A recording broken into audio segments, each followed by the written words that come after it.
Morning, Steve Free in Chicago with the morning grain comments. Well, yesterday we had a lot of volatility in the markets. We saw the euro move higher, and the biggest move it's seen in 7 years after Europe did not lower interest rates as much as some people had anticipated.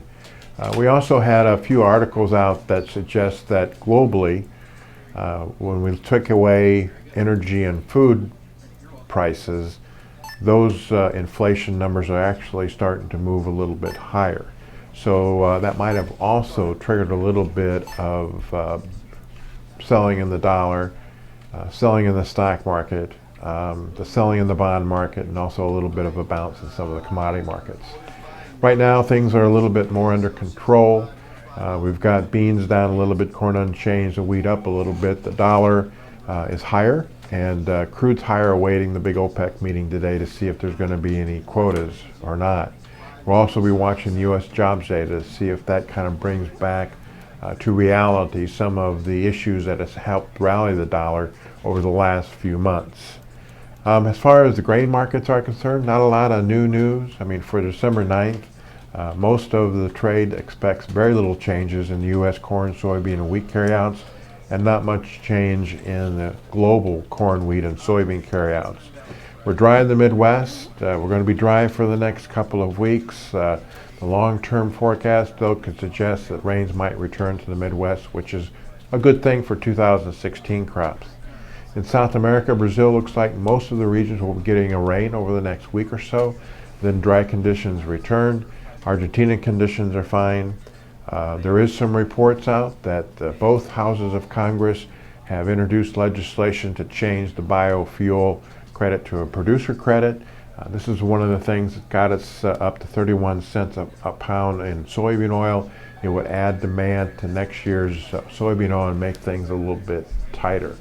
One of the interesting things in the marketplace is just how the globe looks at the U.S. futures market from a price relatively standpoint for soybeans.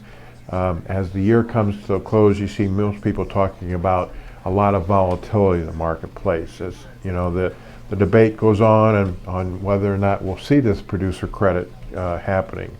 Also, South American weather is not yet known, and what happens to Argentina government and their export tax. And all of this at a time in which we'll see if the farmer wants to sell here in the United States.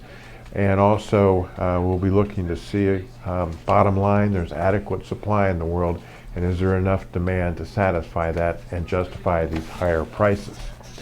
Over in the corn market, there's no real change. There's plenty of corn in the world, and there's a lot of different feed grains that compete for U.S. exports. And so that is still an overriding impact in the corn market. And over in the wheat, kind of a mixed bag. I mean, all the fundamentals says there's plenty of wheat in the world, but the funds are short, and all of this talk about kind of uncertainty on the export trade out of the Black Sea and what kind of crop conditions we have next year may offer some support here at contract lows. Funds are short. They covered some of the shorts yesterday. Technically speaking, you're getting up to some strong resistance in the beans, and we'll just kind of see how much follow-through there is in some of this short covering that happened yesterday. Again, today we'll be watching OPEC meeting. We'll be watching the jobs data, and we'll see how that moves prices around. As always, these are my thoughts and not those of ADM or ADM Investor Services, and have a safe and profitable trading day.